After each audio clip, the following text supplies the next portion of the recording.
very much, Ms. Martin. I will begin the questions on, start with Mr. Waller. On Tuesday, we heard from tenants whose ceilings had fallen in, who lived with pests and rodents, who had seen rent go up 50% in a single year. A lot of people might ask, why don't they just move? You gave a good example of a renter in Albany. You know renters in Georgia who face conditions like this. Do they have the option to just move?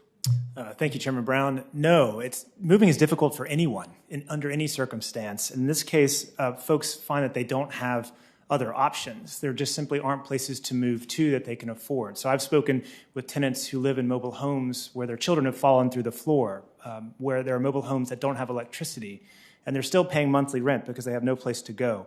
On top of that, there are direct and measurable costs. There are early termination fees in some cases, sometimes as much as 3 times the monthly rent.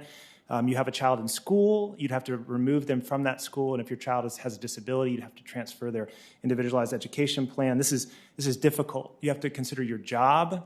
You've got a job perhaps, and you have figured out a way to get there, and moving to a new place in a new community, because you won't necessarily find another home in your neighborhood, is going to produce additional challenges. And then there are moving costs, security deposits, just goes on and on. They just don't have that option. Thank you. Ms. Martin, a question for you, and congratulations on joining the mayor's cabinet. I'm a resident of Cleveland, and I look forward to working with you for that reason and for so many others. While you were with the city of South Euclid, you helped start the Vacant and Abandoned Property Action Council. Why did you start this council in the first place? How did the council help you and other local leaders address the problems that you point out? Well, I should say first off that I did not start the Vacant Abandoned Property Action Council. That actually started in 2005 as a response to a study done by Joe Schilling out of Virginia Tech called Cleveland at the Crossroads. So since 2005, this group has been meeting monthly, pulling together stakeholders from educational institutions, all different cities and the county government, to discuss a collective response to the issues that were plaguing neighborhoods with vacant properties. So the research that continues today through the organization has proven invaluable to us working on the ground in neighborhoods to try to address the challenges we were seeing. And I am very much looking forward to working with you as well. Thank you. Ms. Melinda, you have experience bringing people together around a common cause in Bedford-Stuyvesant and beyond, and you've still faced significant challenges finding and communicating with other tenants in your situation. What were some of the practices that your landlord engaged in that led residents from your building and other buildings and across the city to advocate, to organize, come together and advocate for improvements? Right, thank you for the question.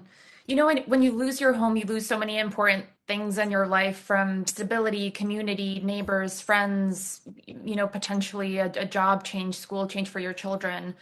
And our organizing really started with the 30-unit apartment in Park Slope, where Greenbrook bought the building and immediately sent notices to vacate to the tenants there with 90 days notice.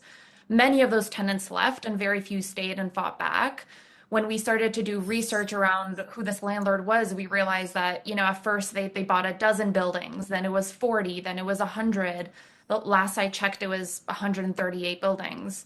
And I think what really stood out here is that Greenbrook has particularly egregious practices, in particular around evictions and the massive rent hikes that many of us were experiencing for the very first time ever.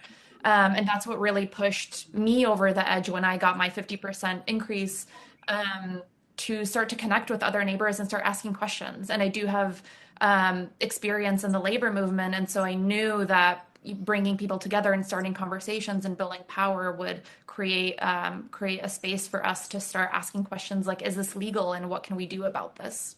Thank you, Ms. Melinda. Ms. Martin, back to you. We heard from the panel that only 1% of homes in this country, rental homes, are owned by institutional investors. But we also know that trends in the last few years that 30% of purchases are institutional investors, which tells you where we're going to end up. How do these investors affect the communities and the cities where they buy up homes?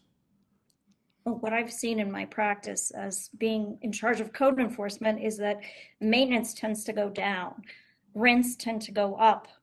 and tenants becoming displaced. Many tenants with month-to-month rents are just receiving huge increases, in some cases 50% more per month, and they can't sustain it.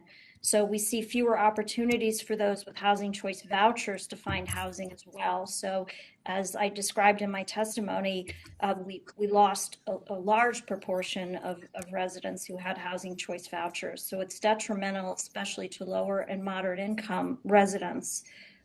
They're having very little luck finding houses to purchase or finding houses to rent. Thank you, Senator